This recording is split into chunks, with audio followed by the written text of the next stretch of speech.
First off, we've had the news that Brighton is in Tier 2 and you're going to have fans back at the stadium from a week on Saturday.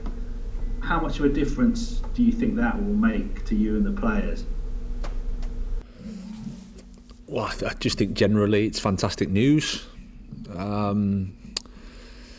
been a long time. We had a game against Chelsea with a couple of thousand in the, I think it was the pre-season phase, which was a really positive event. The crowd were fantastic, even though it wasn't, of course, not full. But it's such a difference. We've been playing in empty stadiums, so I think it's really, really good news, and we're looking forward to seeing our fans. Of course, they're the most important people at the club. They're the biggest relationship at a football club is the one between the supporters and the players. So to have them around is just, I think it's amazing for everybody, great for football. At the moment, half the clubs in the Premier League won't be able to have fans in their grounds, and also there won't be any away fans. So do you think the clubs who will have fans, will they have kind of advantage over the other clubs? As I've said before, you can look at it two ways. Sometimes, of course, it's an advantage. I don't think you're going to have the grounds aren't going to be so full. I think at the moment, rather than looking at the small minutiae of a slight advantage or not, I think you've got to look at the bigger picture and go, it's great news that supporters are coming back into football grounds. We understand why it's going to be a little bit complicated at the moment with the tier system, which is in place because we're in the middle of a pandemic. So rather than zooming into the advantage or disadvantage, I just think it's great news for football that we've got supporters back, and hopefully that can be the start of everybody having supporters back, and then we can work towards full stadiums again. Can I just ask you your reaction to the news yesterday that Diego Maradona died? Incredibly sad.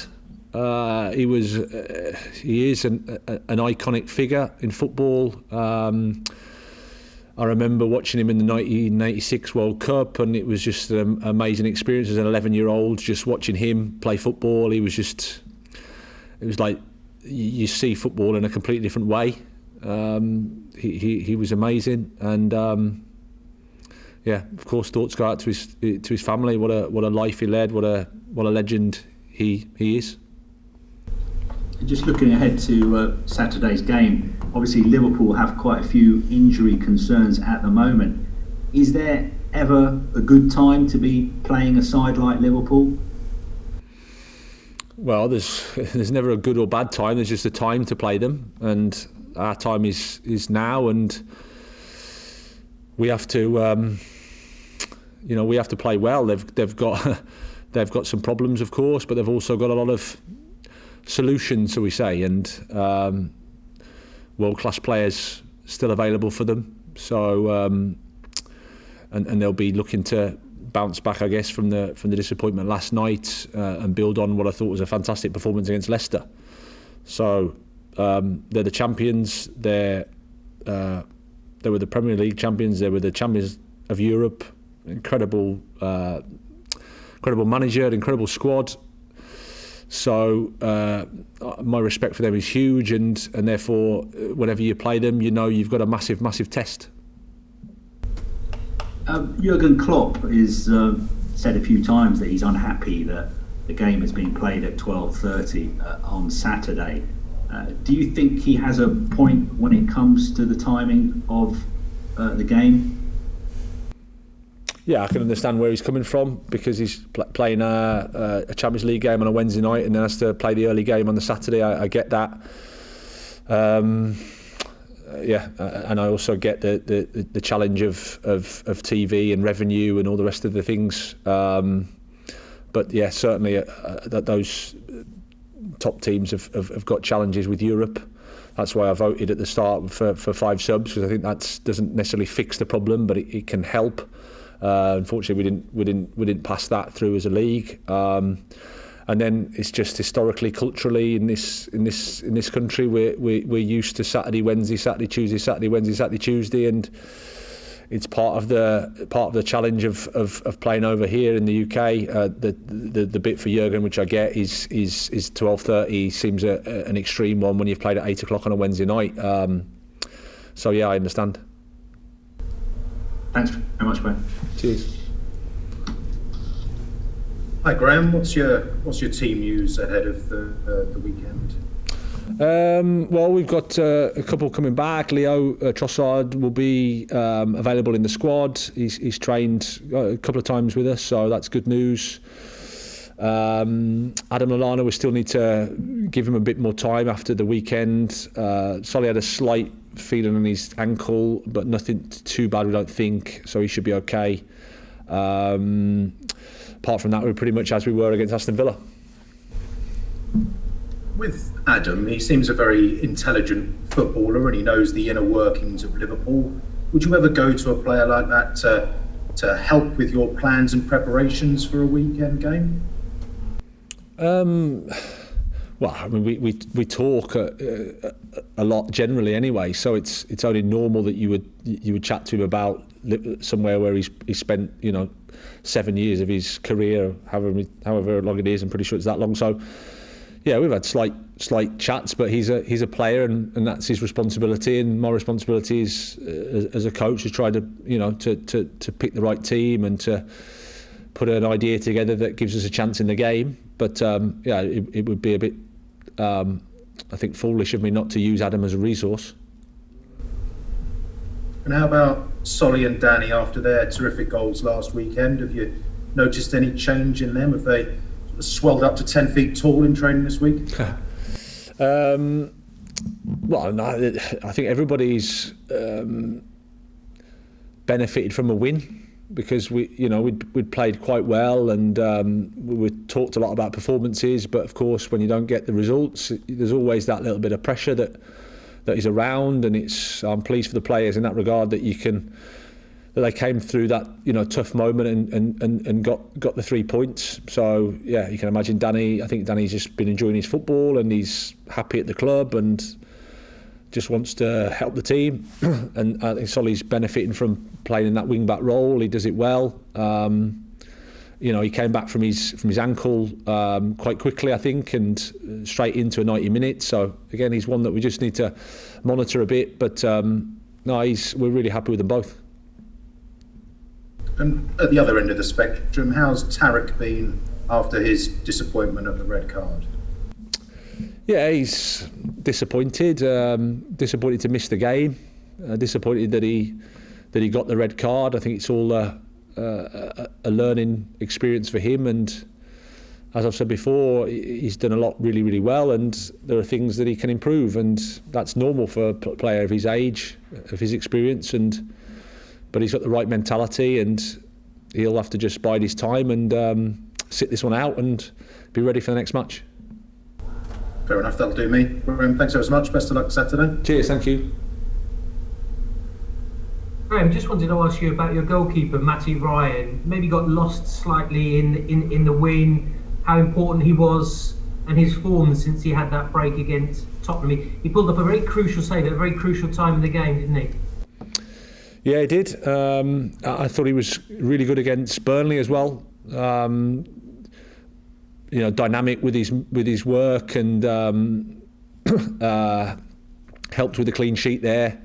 So 2 games, yeah, I think back to I think him enjoying his football a bit more, and that's important for us. So nice for him that he can contribute to a result, contribute to a victory for us, and because again, you can talk about performances, but we know we also need to get results as well. So delighted for him.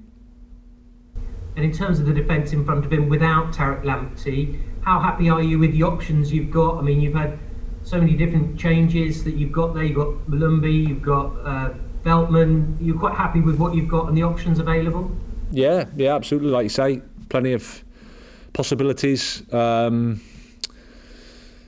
that's the positive with with I suppose using players in different positions. Obviously, it goes without saying there's not another Tariq waiting in the wings. We have to be honest about that, and therefore that essentially affects how you're attacking to a certain extent, because clearly he was a really important, and his attributes that he brought were important to our attacking game.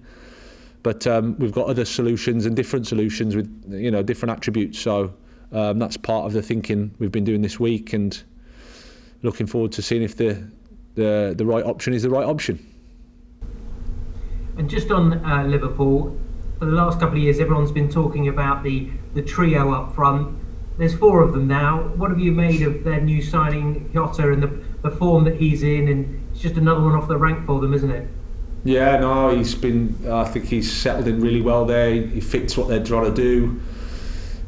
Gives them another dimension, allows them to play with the front 4. I think moves maybe Salah up front and Firmino as a 10. That can work. And then you've got probably the best front 4 in world football, arguably. So credit to Liverpool. They've identified someone they think can help and strengthen, and I think he's done that.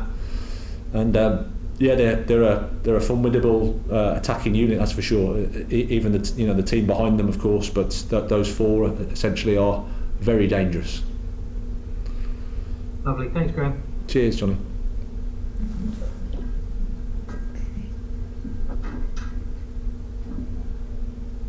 Hi Graham. Hi. Me, my turn. How you doing? How are you? Alright? Yeah, good, thanks.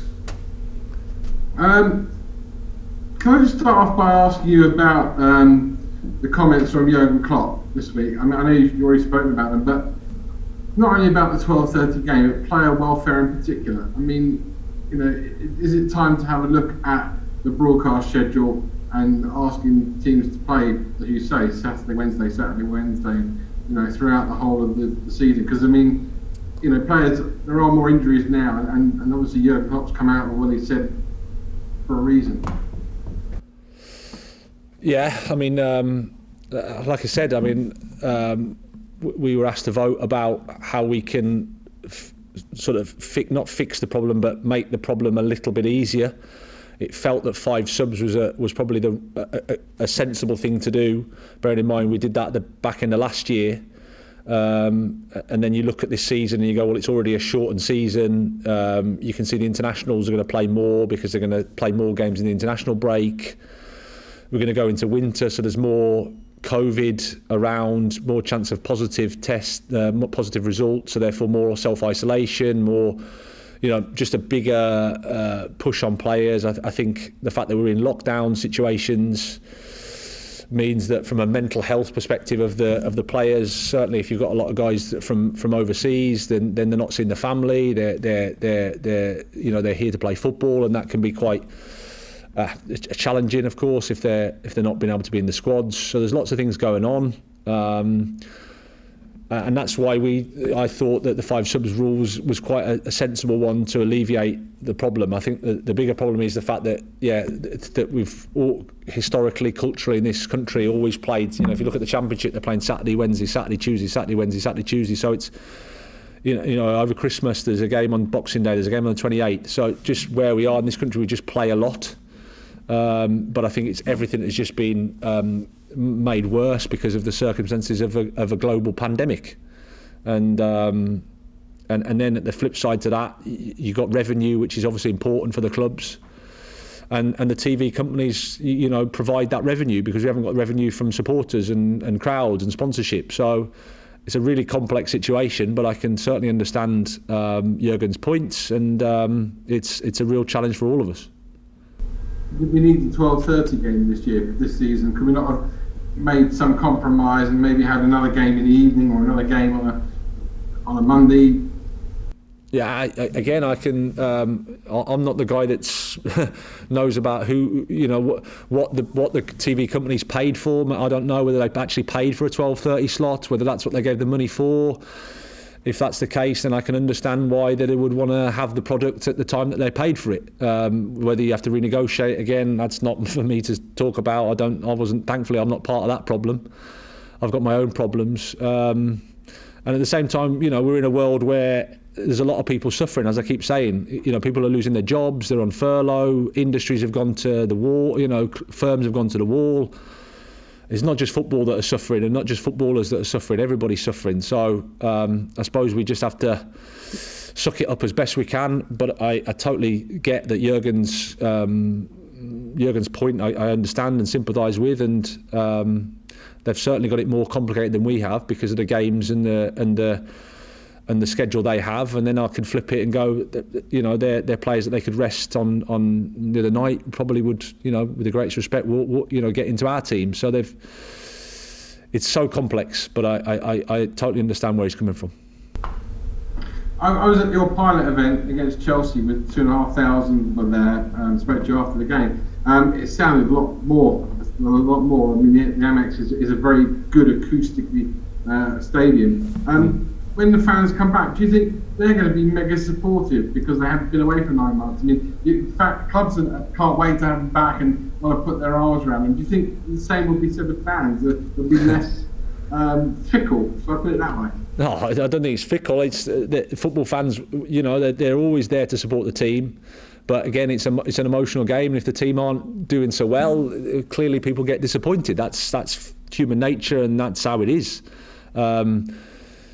Yeah, I'm pretty sure everyone that's going to come, it will come with an enthusiasm and a desire to support the team because of what we've all been through. And I think it'll be amazing, fantastic atmospheres, quite emotional, I think, in many ways, because you know, it just means that we've come through a lot, and we're coming out the back end of it, and hopefully we can get towards normality soon, which would be fantastic. So no, I've really missed the supporters. I think at first it was something that you had to do, and it's a bit of a novelty, and okay, you try and get your head around it, but then as time goes on, you miss the support so much, because for good or bad, and you accept that sometimes it isn't so good because you know, the team isn't doing so well, and that's life. But you know, wow, the supporters are just incredibly important. Last one, Maradona, obviously, you mentioned about the 86, the Hand of God goal, the other brilliant goal as well. So was he the best player ever, in your opinion? You're a little bit younger than me, but you've seen him, you've seen all the greats since, you've probably seen a lot of the greats before. A little bit younger than you. Sorry, Armani. Oh dear, I don't think. I can only say for me, when I was watching, like I said, the 86 World Cup, I just remember, like, it was like a light bulb moment, and I remember sitting in my lounge at home, my mum and dad's, and watching this guy play football and thinking, this is something different. I've never seen football like this. And yeah, even as an Englishman, the Hand of God goal, but the second goal was just incredible. It was like some guy from outer space playing with human beings. It was just amazing. And just what he brought to the game, his personality, how his teammates interacted with him, the impact that he's had on a nation and then on a world. He was, you know, just an incredible football player.